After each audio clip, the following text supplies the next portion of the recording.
It's nice to meet you all virtually. Sara and I have a lot of exciting content to cover, and we're just super excited to have a chance to chat with you. Hopefully most of you are relatively early in your careers entering design, and we hope that this content helps you feel prepared entering the industry in any way that we can help. This content isn't all just like Figma specific, honestly. It's kind of just general about the industry, but we definitely have some Figma bits within it. And we hope that you find it helpful. So I'm just going to jump in with a quick intro, and then Sara will introduce herself, and then we'll get started. So for me, it's nice to meet you. I'm Noah. I lead the design team here at Figma. We're about 40 people. You'll hear more about us in a bit.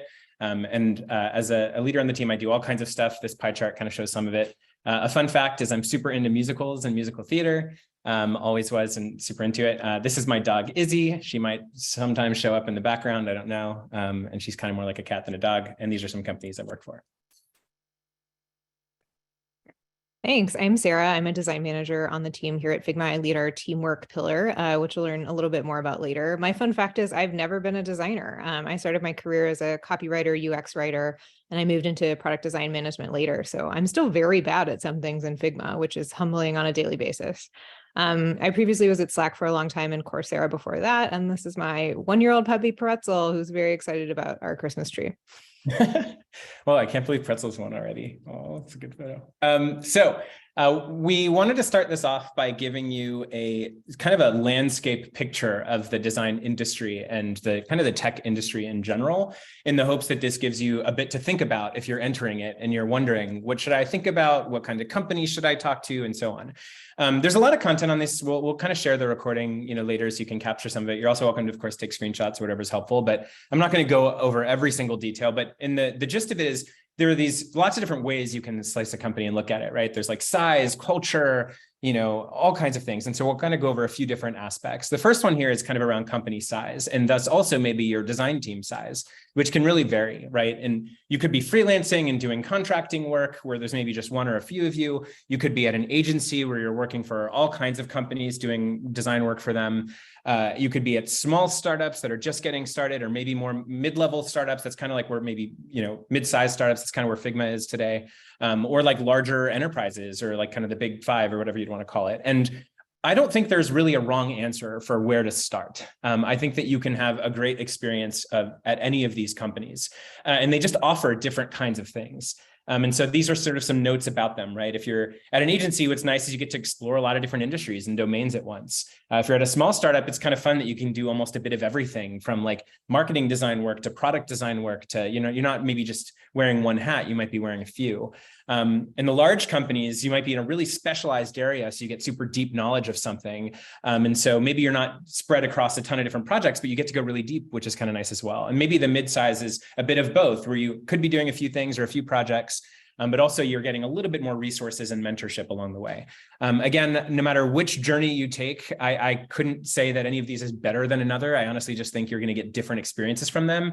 And I'm excited to see where all of you end up kind of choosing in your journeys. So that's one vector, is size. But another one is like the lens or the orientation a company takes when they think about how to move their company forward.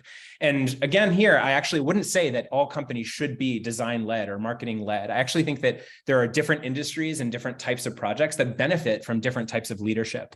And obviously, it's always a collaboration between these different functions, but I do think that teams tend to have a bias of one function or another. And so you might have maybe a more engineering-centered organization that is really metrics-driven in some cases. And that can be really important for companies with products that have a really, really high technical bar to use them every day. I think of Google search all the time, where like, if it weren't accurate or fast, it wouldn't matter how good the design was to some extent, you wouldn't use it. And so there's not, again, like a point of view that I think must be taken from businesses to be successful. All of these logos on the screen are arguably successful businesses with different lenses in mind. You might have companies that are more like design or marketing focused or community focused in some way. And maybe there's more intuition or experience driven work. There's maybe sometimes, depending on the structure of that company, designers might be more involved in the roadmap planning process. And again, like I don't feel like there's a right or a wrong in these different paths. You'll just have a different experience day to day working with the leaders of these companies to accomplish the goals of what they're trying to build. Next slide here. So there's also the industries, right? Like, and one of the coolest things I think about being a designer is that you can influence so many different areas in the world. It's this really kind of broadly applicable skill set, knowing how to solve a problem, knowing how to apply a process, and using our skills to kind of both storytell and offer solutions that help these different industries move forward. And so I think that, it's fun to also think about if any of these speak to you personally, right? If you're entering the world, maybe I remember when I was in school, I used to look at like the products I was using and enjoyed using, or the things I felt were important to do in the world. And I would kind of just look at those companies first, more than anything about their culture, the size. And again, like whatever approach fits for you, whether you would like to look by size first or like to look by industry first, the truth is there's a lot of options. I also acknowledge that can be a little scary. There's so many opportunities. Where do you start? So you could pick whichever one you want that helps you just to explore it. And maybe you have a network to start with, or, you've just got a product you wish you could work on. And any of these places can be helpful to look at. There's also disciplines within these companies, right? You might find yourself having to decide, do I apply for a research role, a UX writing role, a design role, a design ops role? And that too can be a little tricky when you're just getting started, because maybe you want to do a bit of everything. And if you do want to do a bit of everything, then maybe a startup is a better place for you, where you could probably do more of those things. But if you're actually realizing, you know what, I think I kind of want to go deep in research, then that can be great too, and look for those roles. I think it's okay if you're not sure which role you want to do long-term. Remember that a choice you make in the company you join is not like a commitment for the rest of your life. You're just getting some experience somewhere and learning if you like it or not. And so it's totally okay for you to choose one of these paths for a few years, switch to another path later. Just as Sara herself mentioned, she's done multiple different routes here. And that's a really helpful thing, because it gives you the perspective you might need to help lead teams in these areas or help lead projects that involve them. And so just consider which areas speak to you that you might want to work in. Obviously, if you're working in product design, if you're working to build software for people, usually there's like this three-legged stool that people talk about, this three different leads of a team: your design lead, your PM, your product manager, and your engineering lead. I assume most of you here are probably thinking about the design path by nature of the kind of topic today, but also some of you might be curious about some of these other paths. And I'm not going to go into a ton of detail about all of them, but I do often like showing this particular one that dissects the difference between a designer and a product manager. And this is because I actually think, and I hope, many of you might find yourselves in either of these paths in the future. And I do think that the roles are more similar than people give them credit, especially as you continue working in them for a while. I think there are these shared responsibilities, like you're both working through strategy, you're both thinking about research, you're both trying to create an end-to-end product that is wonderful, easy to use, solves a real problem. Both of these roles care a ton about that. But at the edges of these roles, there is some specialty, right? At the end of the day, there is a difference in what we're doing each day. And for designers on the edges, you might be doing more interaction design details, visual design, prototyping, iterating on these concepts. On the edges of a PM, however, you might be doing more coordinating work. You might be doing more project management and setting deadlines. You might be filling in various gaps to make sure the product gets into the world. And so I just like to use this to describe some of these roles in more detail.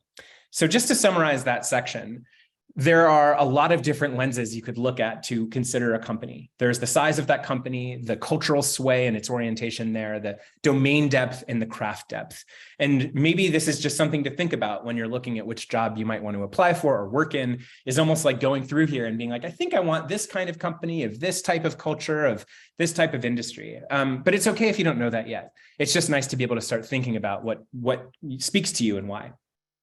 So that was a bit of an overarching landscape. I'm going to move into a bit of how we view design at Figma and the way that we're structured, in case that's interesting to anyone.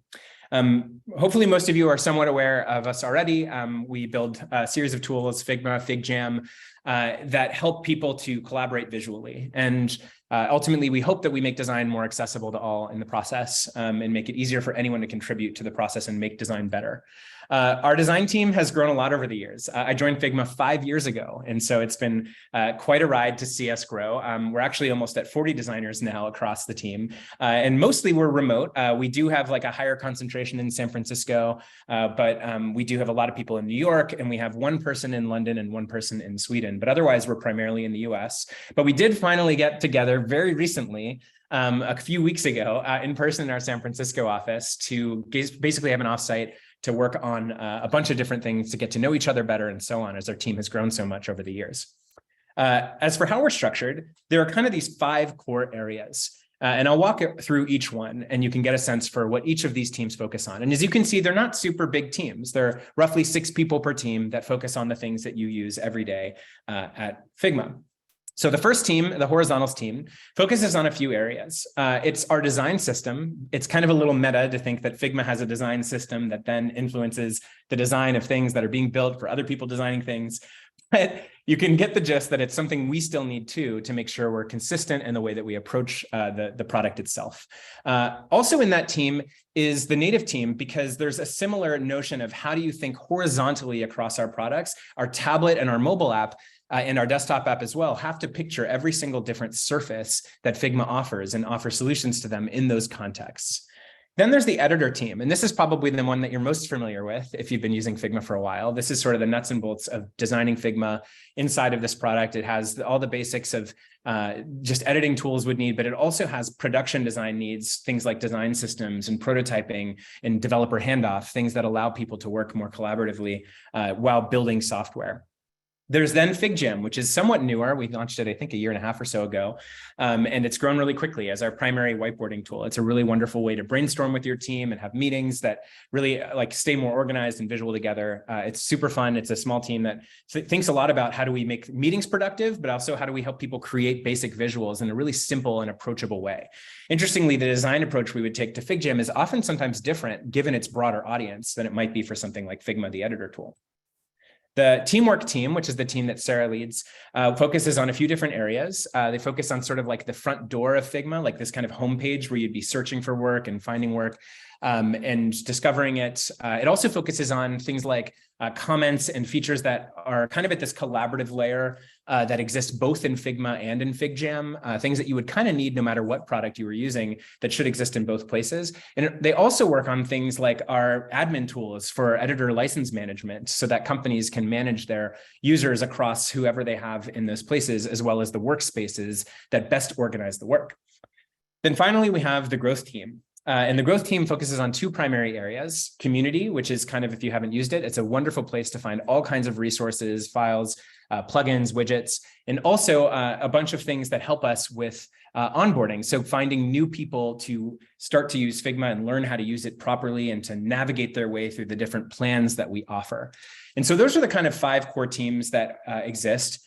And just to give you a bit of a day in the life, this is kind of an example schedule. It's not always like this, but you could just imagine the beginning of the week, we jam together on a warm up where we get a sense for what our priorities are for the week and kind of just have honestly kind of a bit of a social moment together to start the week lightly.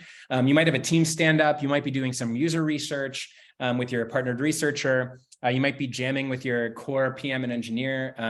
And then there's critiques that are really exciting. And there's whole separate talks, if you're interested, that we have on YouTube about how we do our critiques. But basically, we split them up by these teams. And through the course of the week, we get more of the design team involved to take a look at some of the projects we do together and try to make them better. And then we also might be doing interviewing because we're always growing. We might be doing QA on our projects. All kinds of stuff can happen throughout the course of the week to build the products that hopefully many of you are using every day. So the last section I'll cover, and then we'll hand off to Sara, is around some of our basic hiring process. I think this is less about just like how we do it at Figma and more as a probably general lens that I would imagine a lot of companies use. I don't think it differs that much, to be honest, between different companies. There will definitely be some nuances that change, and the culture and the experience should definitely be different. But some of the broad strokes conversations you're having might actually be quite similar across the board. So for full-time candidates, we essentially have a phone screen in the beginning where we're just kind of getting a sense of the work, maybe doing a light portfolio review, not so much a formal presentation, but a moment where people are kind of just sharing the broad strokes of work that they've done and what they're looking for and things they're interested in. And that can come from all kinds of places. These can come from candidates that we've actively sourced, or of course, many that just apply naturally through our process. And then as you move through the process, you might have 1 or 2 of those screens before an onsite where you talk with the team, like a broader group, about 5 or 6 people. You do a presentation, and if things go well, we do references, and that would be it. For intern candidates and early career roles, which we've been doing the last couple of years in different ways, it's quite similar, except for internships, at least, we don't tend to do like a full on-site loop. We tend to just do kind of a few phone screens instead. As a part of this, and I think you'll hear a lot about this when you think about your interviewing experiences. And Sarah's going to go into a lot more kind of just like general tips for your portfolio and things like that. But quickly, I wanted to touch on this because I think it comes up a lot and people ask about it. Like, what should I expect when it comes to being asked about something that isn't just my work? Because the portfolio review is obviously probably the biggest and most important part of your process, is sharing the work that you've done. But there are often these exercises that show up, and I wanted to kind of hopefully demystify them a little bit so they hopefully feel a little bit less daunting. There are usually two types of exercises. Figma only really does one of these. We don't do both. But companies, especially really large ones, might do take-home exercises. I think these are becoming less popular over time because they are quite costly, both for the designer interviewing as well as for the company to review them. But they're still going to exist in a lot of places, and you still might expect to see them. This is often helpful if people don't have a lot of work in their portfolio and they want to be able to demonstrate their capability and they want to try something out. Some companies might even pay you for this time. Some might not. It depends on what they're asking you to design. But they tend to happen just as a way for people to filter out from a large set of applicants. Again, Figma doesn't really do these. We don't feel like there's a lot of value relative to a portfolio, so we kind of skip it unless you're a writer, in which case it's actually a helpful thing given writers don't usually have portfolios. Jam sessions, however, I would say are probably the more common type of these two types of exercises. And there's probably different names for them, but the idea is that this would be something that happens during a phone call or an on-site interview. And I think at least at Figma, we have like two different kinds. There's like a critique where we might just like look at a project together that neither of us worked on, just like an application in the world. And we'll just poke at it together and talk about what they're trying to accomplish and what works well about it and what doesn't. And hopefully it's like a fun chance to really get to see what it would feel like to work together and jam on these different things. We think that that gives us a lot of signal as a company about how someone critiques a product to try to move it forward. Basically something from like moving a project from what's sometimes called 1 to 2, an existing state to an updated state. There's a difference, though, in some companies and teams and projects where they're taking something that doesn't exist yet and giving it shape entirely. And that's where these creative exercises come in. That's where oftentimes you might be asked something like, I think one we used to use was around, help us design an experience for a digital bus stop. And it's sort of this broad question. It's like, what does that mean? What are you trying to do? What kind of bus stop? We never expect people to finish their designs in the 45-minute or so period we're working on together. Mostly, we're just looking for people who are asking questions to understand what the scope of that problem is. And that's very common for a 0 to 1 project, understanding the landscape, the problem statement, what you're trying to accomplish. And so I think if I were to leave you with any tip for these exercises, if they come up for you, it's to make sure that you step back and ask, what are you really trying to solve? It's okay for you to ask the interviewer questions. It's actually really good if you do. And so if they give you a prompt, like, hey, I need you to, I remember in school, I had one that was like, design a 1,000 floor elevator interface. And that's kind of a big question. It's like, okay, it has 1,000 floors. Okay, what do they really want from me here? And it's good for you to pause and think about what questions you would have, because that's exactly how it would work in the real world. A PM might come to you or an engineer and they might have a request like, hey, we need you to look at this button over here. And ideally, the best designers, or at least ones that are starting to learn and grow in their field, are asking questions back. Why do you need this button? What's it for? What's the goal? Who's the audience? All of these things help you to understand the problem you're after and to get a better definition together so that you're not solving it blindly. And so I think that if I had any tip for you, if these exercises show up for you, it's just to make sure that you ask good questions, you're curious, and you want to just know the area that you're working in. And then it's good to be generative and just shout out ideas as you go. Obviously, these kinds of moments aren't ideal for everyone. And hopefully as an industry, we can iterate and improve on how we interview applicants. I still feel like we weigh portfolios much more than these exercises for what it's worth. And that's really the best place for you to invest. But if you're looking to learn about more tips about how to do those kinds of exercises, honestly, Google it. There's a lot of resources. There's this book that's quite popular that still feels quite accurate to me. I bought it myself just to look through it. And I felt like it's kind of captures a lot of questions that come up. But there's even just YouTube videos. And these days, TikTok is a huge source of design knowledge. That will help you to navigate these steps. And so one of the beauties of the internet is you get access to this information that helps you to do your job better, to find these jobs to begin with. And I hope that you can find them helpful for you too.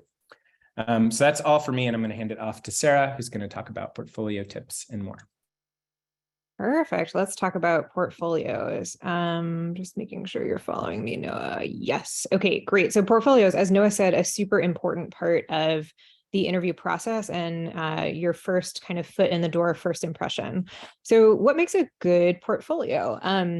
Like to tell people to focus on quality over quantity. It's more important to have 1 or 2 very strong projects than it is to document like everything that you've ever touched as a student or as an early career designer. You should pick work that showcases kind of the full journey of product development as much as possible. So if you have things that have shipped, that's ideally the best. But if you have things that you've done on spec, if you're a student, that's also okay. We're looking here for, the impact that your work made and what your role was, and for you to showcase kind of a diverse array of challenges. So if you've worked on a bunch of different types of products as a student or as an early career designer, that's okay. You don't have to point yourself in any particular direction or like narrow down your focus. We like to see breadth. We like to see what you're capable of. Once you get into the individual case studies, it's really important to set up the context efficiently. And so what I love to see whenever I open a case study is immediately showing me things like the timeline, how long did this project take? Because I'm going to evaluate, the project's success based on how much time you had to do it. If you had 3 weeks to do something, that's a different bar for quality that I'm expecting than if you worked on something for 9 months, for example. I want to know what your role is, and I want to know if you worked with other designers or collaborated with other folks. What the goals of the project were, and any constraints that are important. It's an opportunity really to show, what skills you contributed to the project and what your role was right up front. It's also important to highlight output. Befores and afters are a great way to do this. If you show, the kind of final designs at the start of the project versus at the end, that's really nice. It draws you in. You can kind of see like, look at this beautiful thing we made. And then you can back up from there and say like, well, when we started out, it looked like this, and there were all these problems with it. And let me walk you through the journey of how we like turned it into this amazing thing that was after. You should obviously try to focus on the moments that you're the most proud of, but it's also okay to talk about things that went wrong or challenges that came up, and especially how you handled them. We often want to ask about that anyway if you come on site and present your portfolio, so you can be prepared for those kinds of questions by addressing it in the case study itself, or just thinking ahead about, well, what am I going to say whenever I get asked what didn't go well with this project? And then, of course, try to use large, high quality images and prototypes. Those are always really helpful for being able to understand your work and the level of craft that you bring to it. Showing explorations is also super important. I think one of the biggest mistakes people can make when they come on site or when they're putting a case study together on their personal portfolio website is to just show like, the golden path. It was like, there was a problem, I came in, I solved it, it was magic, we didn't encounter any problems. Showing explorations and showing how you got there is actually how we see what your process is like as a designer and how we evaluate your skills. So it is okay to show, we explored these ideas and then we decided they were bad, or we explored these ideas and we showed them to users and we were really surprised that they weren't great. Like users didn't understand them. We had to go back to the drawing board.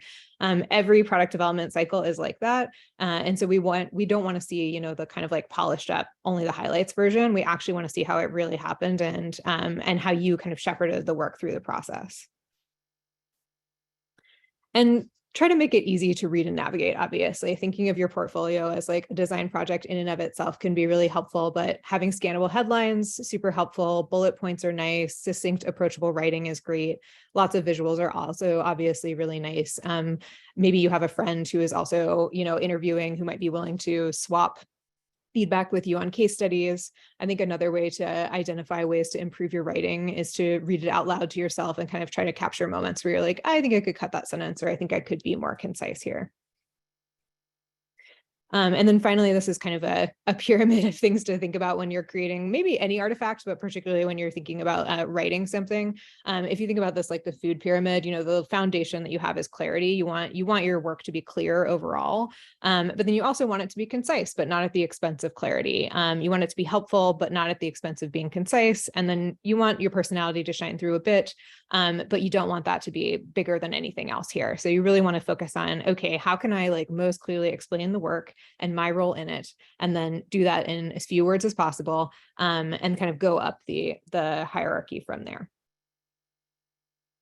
So common pitfalls to avoid that we see a lot.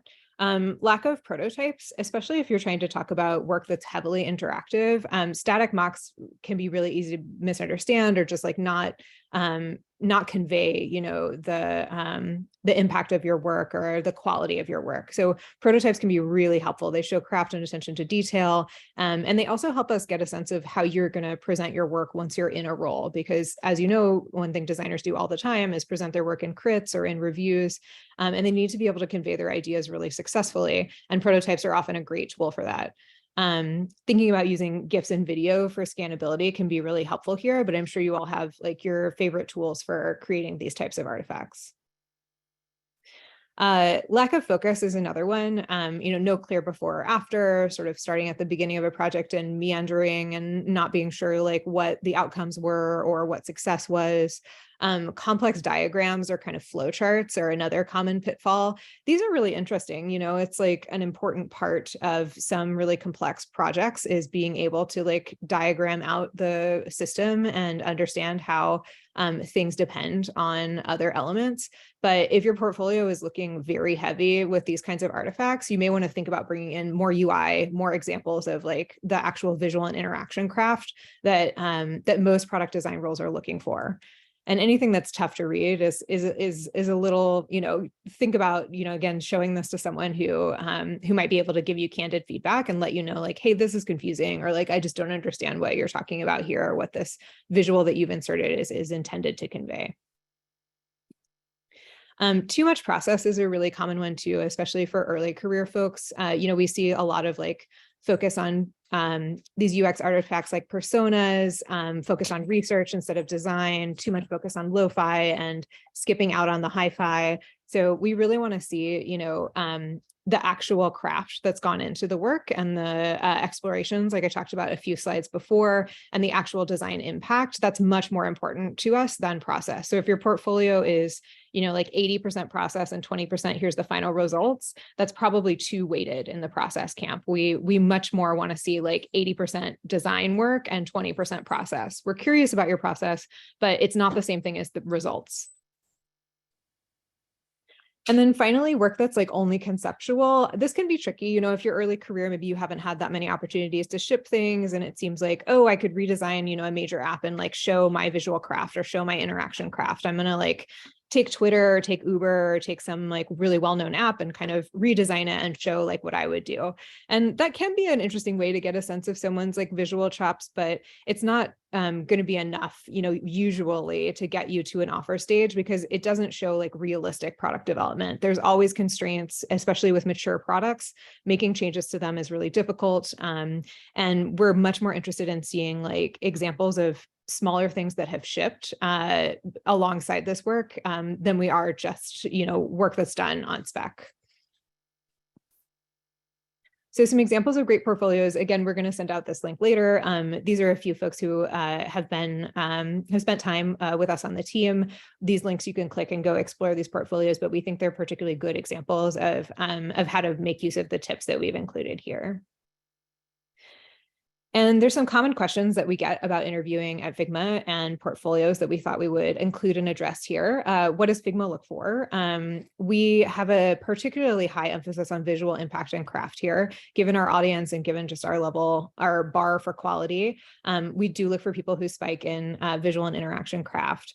IA and interactions also important, and then communication skills and product sense will be really important for any product development role or product design role that you interview for, but we care about them a lot here too. Are you able to tell a story? Are you able to clearly communicate about your work? Do you ask the right questions about product and help identify the right problems to solve? Those are all kind of like the nuts and bolts of product design work, and we care about those too. How do I stand out? Also a great question. It's a crowded field and there's a lot of folks out there trying to break into product design. So student group activities are great, hackathons and extracurriculars around design. So, often universities will organize these, but, even if you have like friends who just want to get together and work on a project over the weekend, like anything that's shipped, no matter how small, that has some real people using it is super impressive to us and definitely stands out, because we see a lot of, as I mentioned a few slides before, like, it was the weekend and I decided to redesign Uber, which is not as exciting as like, my student group needed a scheduling app. And so I made us one and, 100 people use it. That to us showcases like, I know how to take something from conception to execution and real people are getting value out of it. And then the design of the portfolio itself can matter like almost as much as the work that you're sharing. You know, if it's cluttered, if the typography is not well considered, if the layout is confusing or non-standard, those are all things that tell us like this person's craft is not brought to bear on this artifact. So they take away from, you know, the work that you're actually trying to show.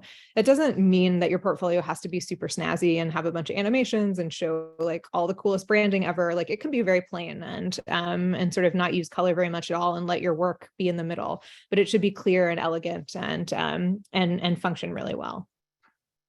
Is student work okay and on ship projects? Yes, of course. This is totally understandable. But again, we're looking for your storytelling here and how you sort of talk about it, what insights you found. And again, really small audiences for your work is totally fine too. We're just looking for what your process is like and the ways that you've gone and applied your skills to a real world scenario. Cool. So preparing for your onsite, once you've sort of gone through the screening process and you're ready to come on site, what does a typical onsite look like? You'll usually get 45 minutes to an hour to present your portfolio to a small group of designers and the hiring manager. There might be cross-functional folks there too, like a product manager. You'll get to do a design exercise, which Noah chatted about, and then you'll have one-on-ones with different folks, just depending on the organization. And then you usually end with a check-in with a hiring manager at the end of the day. Questions you should ask during an onsite, because remember, when you're interviewing, they're interviewing you, but you should also be interviewing the company and deciding, do I want to work here? Is this a place where, you know, I'm going to be able to grow? I'm going to be able to go after the kinds of skills I want to develop. So helpful questions can be like, what does success look like for this role? It helps you understand where the hiring manager's head is in terms of evaluating candidates. What's something you're hoping the person hired brings to this role? And if you didn't work on this team or product, what else would you love to touch on the company? It can kind of give you a sense like not only of what the other interesting areas in the company are, but of how engaged the person that you're asking this question to is. You know, if you want to figure out whether you're going to be happy at a place, you should try to suss out whether the people interviewing you and who already work there are happy. And one way to ask them about that is to ask, you know, what else are you excited about, or what do you love about working here?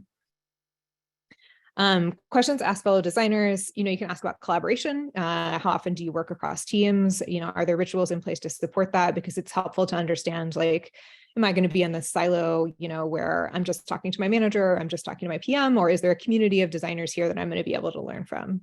You can ask how design milestones are set across different teams to get an understanding of what's the pace of the work, you know, how do we plan here? How do we estimate, you know, what would the expectations be of a designer? And then, you know, you can always ask questions like, you know, what do you like about working here? What makes you feel inspired and creative, to get a sense of what the design culture of an organization is. When you're talking to engineers, you can ask about, you know, what's in a typical partnership like? What's the day-to-day like? How often are you talking to your design partner? Tell me about, you know, an ideal design partnership or a great design partner you had. You can also ask people to tell you about a really bad design partnership that they had. And you can get some great insight there about like what engineering tends to value in this organization in a design partner. What's something fun, really fun or interesting you've gotten to build here is also great. You might hear about what the Hack Week culture is like, or what bottoms up projects are like, you know, are things that start as conversations between designers and engineers, things that regularly end up on the roadmap. That's a cool thing to know, and maybe something you care about for your career. Asking product and data or research, you can ask about, you know, the actual problem space and the users. So what are the interesting things that your team is solving for users? How do you set goals and measure success? Can you tell me about a time when something we learned from users totally shifted the trajectory or goals of a project? And this gives you a sense of how closely the team works with user feedback, and how the roadmap is kind of driven by that. And finally, you might want to think about how to elevate superficial questions you might have. So instead of, you know, what do you like about this job, or why do you like my portfolio? Never had anybody ask me that, which is good. You can ask about like, what are the strengths of the current team? Or like, what are the growth areas? What's led past interns to convert to full-time roles? If you're a little more experienced in your career, you know, I like to ask managers, tell me about the last time you promoted someone, and you can hear what their mindset is toward growing the people on their team. And then how has the company helped you grow? You can understand, you know, is this a place where people are invested in and people get to grow a lot? Or is this a place where, you know, they hire in, you know, outside leadership and there's really like not a super clear path forward? Thanks. That's all. So happy to have given you all a little bit of insight into our hiring process here, and I'm going to hand it back over to our moderators for questions. Sara, thank you so much. Okay, it's prompting me to unmute myself. Noah and Sara, you have some really, really good questions. Not only did we get it feels like hundreds of questions, but they're really high quality. So if you didn't see your question, or if your question doesn't get answered live, we're going to be doing sessions kind of throughout the week. So we're going to be peppering these questions there, but let's kick off. And this can be to Noah or Sara. Is it better to find a design niche early on in your career, or is it better to stay broad in terms of industry/disciplines? Ooh, we have two thinking faces. No wrong answer, I think. What do you think, Noah? Yeah, I think it sort of depends on what kind of company and place you want to work. I think for a lot of companies, they appreciate starting with a little bit of specialty and depth. Because they're trying to picture you at their company, and they're trying to picture what is this person going to do for us? And the more that they understand what that picture is, the easier it'll be for them to make a decision to hire you, because they can know that you're going to add depth to this area. On the other hand, if you're looking at startups or places that are quite general in nature, consulting companies, things where your facilitation skills and navigating, all kinds of problems, that's a different, kind of company and a different set of skills, where maybe deep spikes in expertise in one area doesn't matter as much. So I totally agree with Sara. It doesn't matter either way. It just might help you depending on what kind of company you want to work for. But I think it helps if a candidate or an interviewer asks you hey, I noticed you have a lot of different things in your portfolio. For us at a company, you'd have to pick research or design, for example. Which would you lean toward? It is helpful to give them an answer. I know it's tempting to want to say, I don't care, but the more that you can get them excited about picturing you somewhere, I think it'll help their decision a little bit, even if you're not 100% sure, because you can totally change your mind a few years from now or whatever. That's such a good cross-functional tip too, right? The interview process is you kind of situating yourself in your interviewer's mind at their company. That's really, really good. Okay, next question is, do you have any advice for students coming from non-traditional backgrounds? For example, I'm trying to transition from data analytics to product design. And there are actually a few questions about kind of non-traditional paths or career changers. Yeah, this is a fun one, because I actually think most designers start with a non-traditional background in some way. In that, yes, there are design schools and there are a few of them, but there aren't that many. And so more often than not, believe it or not, I think a lot of people are coming in from other disciplines and domains and coming from different places. And so I think that it's great to highlight the parts of your previous discipline that are relevant, of course, and to show them, while also building depth in the areas you might not know yet. I know that's kind of a general answer, but I think I wouldn't let yourself feel too hindered by the fact that you're coming from not having studied design, and that a lot of our team didn't. They came from psychology, or actually Sarah's a good one to answer this too, having come from writing. There's a lot of ways to enter this, and I don't think that's a deterrent. It's often an attractor. I think in the school I went to, you had to have another major. You couldn't just study design, because they knew that there's so much variety in the stuff that we do, from communications to marketing style work to business to computer science. It's all there. Yeah, I think my big tip is as somebody who came into tech in a customer support role first, and then moved into UX writing, and then moved into product design, if you're really passionate about it, don't be worried about taking a role that's not full-time that at the beginning, especially at a very small company. If you see a tiny startup that's hiring for a role you think you could do, but it's not quite design, but you think, oh, I bet once I get my foot in the door, I'd be able to do a little design. That's a great way to get onto this career track. That is an awesome tip. I've seen that in so many companies, where people from customer support, from research, from data transfer while they're at the company, because they can, build those relationships, get those skills. That's it. Yeah, I love that. Okay, I'm not going to let you off easy with that one, because we have a few more career changer type questions. This person says, speaking of inclusion and accessibility, are there companies that welcome designers who do not have a college degree and/or have an apprenticeship program? Ooh, this is a great one. There are a growing number of apprenticeship programs. The ones off the top of my head I'm aware of, Pinterest. Oh man, I think Facebook had one for a little while. There's definitely a bunch. You could just probably Google it and find at least a few that have programs like that. Yeah, off the top of my head, I can't remember a ton of additional ones, but I definitely think it's very very common to have like a place where you're coming in to hope to get some training and mentorship. And I think it's a question you should ask throughout the process too, is knowing what that support system looks like. I forget the first part of the question. I know there was two parts to that maybe. It was about not requiring a college degree, which we don't. We have early career roles. So you do not have to be a new grad to apply to our like technically new grad role. So you can just be early in your career. Yep, totally. Our CEO does not have a college degree. It is very, very, very common and increasingly so in design, where the portfolio is really the most important factor, not your resume.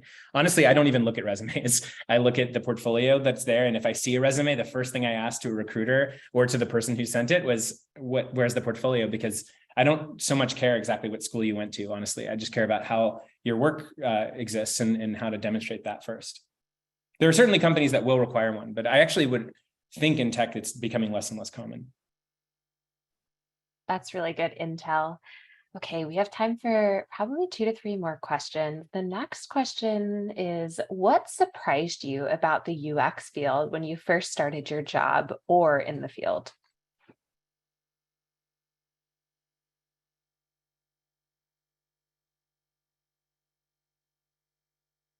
I have one.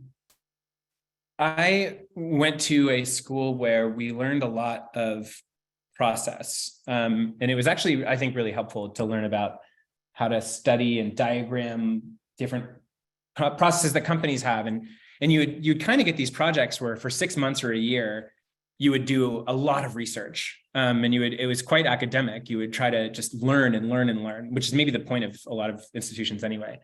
But I think when I entered the real world of work, or what I really entered in my first job, I showed up and I was like, okay, I'm ready to do my 6-month or a year-long research project. Let's go.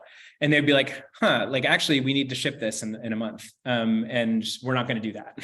And I think it was a big wake-up call to me to be like, whoa, like it doesn't mean those methods are irrelevant. They're still useful.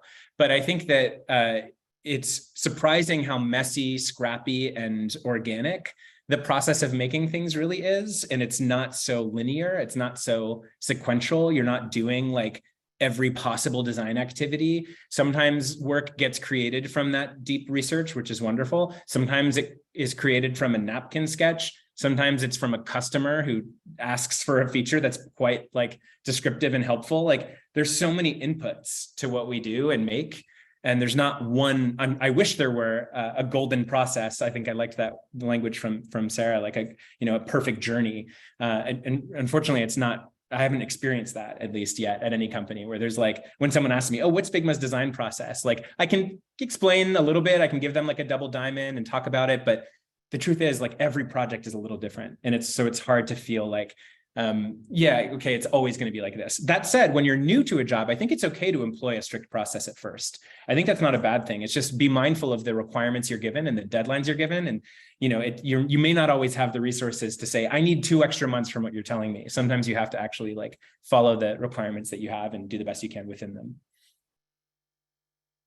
Thanks for answering that one. Okay, second to last question. Can you please suggest a few ebooks for a budding UI or UX designer like me? Maybe books, podcasts, or any other resources? No, I know you've got a ton of these. Yeah, I was just looking up. I think I have one for this. I'm waiting for Noah to like grab the books off the bookshelf. I should do that. They are just beside me. Here's a link that could be helpful. I'll put it in the chat. That's just like while I wrote it maybe 4 years ago, I think it's honestly still quite relevant. Books take a while to write, it turns out. And so I think a lot of them are still very, very much relevant. I think it depends on the stage of your career and kind of what you're looking for. But because I often learn a lot from Twitter personally, but I think that you can learn and from other forms of social media. But yeah, there are lots of great books here that I would recommend. Refactoring UI is one of the ones on that list that I really like. And I even like teach a small class inside of Figma during our Maker Week every year that kind of covers the bits that book talks about. So I like the ones that are kind of like really practical and hands-on and sort of like give you some real like material to work within. Sara, anything to add there?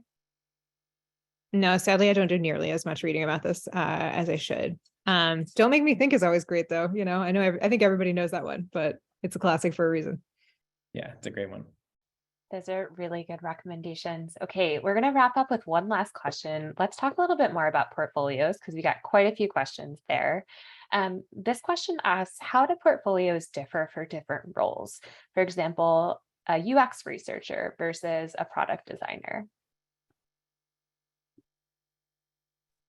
That's a good question. I think, usually if you get to this stage of the interview process, the recruiter is going to give you a lot of details about what the hiring panel expects to see in your portfolio. But, a researcher might show, different types of artifacts than a product designer would. But the general arc of the study of the case study is probably pretty similar. It's like, here's my contribution, here's what we were trying to do, here's where we ended up, and here's like the story of how we got there and some example artifacts along the way.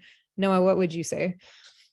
Yeah, I think that's right. And I think that, I saw a question fly by the chat related to this that was like, hey, I was just told that I should really focus on UX diagrams and process. And then, we just shared that those things can actually be a hindrance to us to learn about you because they're kind of dense sometimes. And so I'm saying that because I think you should remember that different companies do look for different things, just like how different companies might look for something different in a researcher versus a designer. I mean, I realize that's difficult, and really our advice comes from what we look for. And I think that's actually similar to a lot of other like tech companies in our category, but there are tons of companies where they do want to know process super deeply because maybe they work in consultancies or for large institutions that have a lot more resources to do like diagramming activities. And so I think it kind of connects to like what showing a portfolio that reflects the work you want to do. And so that you can interpret that as you will, but like if you're a researcher and you want to do a certain kind of research, then you should make sure that your portfolio showcases that. And if you're a designer that wants to do a certain kind of design work, then it's really good to showcase that too. So I think, I do think that there is a through line that, like Sara said, like that there's an arc to a story, whether you're in an engineering role even or not. Like there's a problem I was trying to solve, how I approached it, what the solution was. That kind of stuff does feel like a through line no matter what. And the differences then become like the craft or the articulation of your solution. A researcher might not be showing you the final designs. They might be showing you the final research report, or they might be showing you the influence that their research had in the company.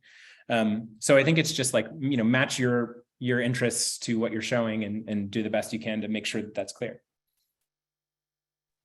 Any parting thoughts on that, Sara? Like Noah just broke it down for us. Yeah, I think Noah did great.